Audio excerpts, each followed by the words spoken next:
এসআইআরের হয়রানির অভিযোগ তুলে এবার রাস্তা অবরোধ বারাসাত গেঞ্জি মিলে। এদিন বারাসাত কাজীপাড়া এলাকার শতাধিক মানুষ রাস্তা অবরোধ করেন। তাদের অভিযোগ, গ্রামের 40% মানুষকে এসআইআরের শুনানিতে ডাকা হয়েছে।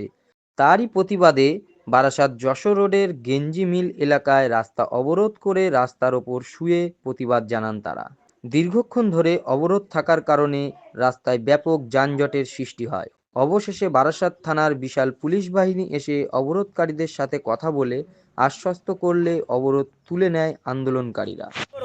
আমরা এসআইআরের বিরুদ্ধে এই রাস্তা অবরোধ করছি। এসআইআর আমরা চাই, কিন্তু এই সুশৃঙ্খলভাবে, যেটা নিয়ম অনুযায়ী ওনারা প্রথমে ঘোষণা করেছিলেন যে কারোর যদি 2002 সালে বাপ মা দাদা ঠাকুরদা নানা নানি এদের নাম থাকে, তাদের কাউকে কোনো কাগজপত্র দেখাতেও হবে না, হিয়ারিংয়েও আসতে হবে না, তাদের কোনো চিন্তা নেই। বাদবাকি যারা নতুনভাবে প্রজন্মের জন্ম, তাদের কাগজপত্রের কিছু যাচাই হবে।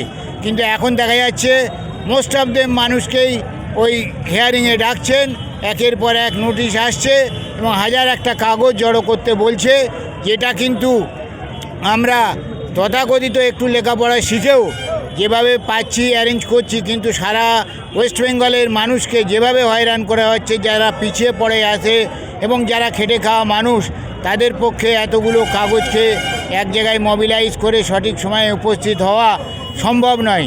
সেই দিকে তাকিয়ে আমরা এই বৃহত্তর আন্দোলনে যাচ্ছি, কারণ আমরা ভেবেছিলাম যে সুস্থভাবে এসআইআর হলে কারুরই কোনো চিন্তা নেই। ঠিক আছে, দেখা যাক সরকার কি বলছে, কেন্দ্রীয় সরকার কি বলছে এবং মানুষ কি চাইছে এবং মানুষের বাস্তবতাটা কোথায়। শুধু রোহিঙ্গা আছে, মাইনরিটির মানুষ আছে, অনেক খ্রিস্টান বৌদ্ধ বা অনেক নিপীড়িত মানুষ আছেন যাদের হয়তো কাগজপত্র নেই, স্বাধীনতার পরে ঠিকমতো তৈরি করতে পারেনি।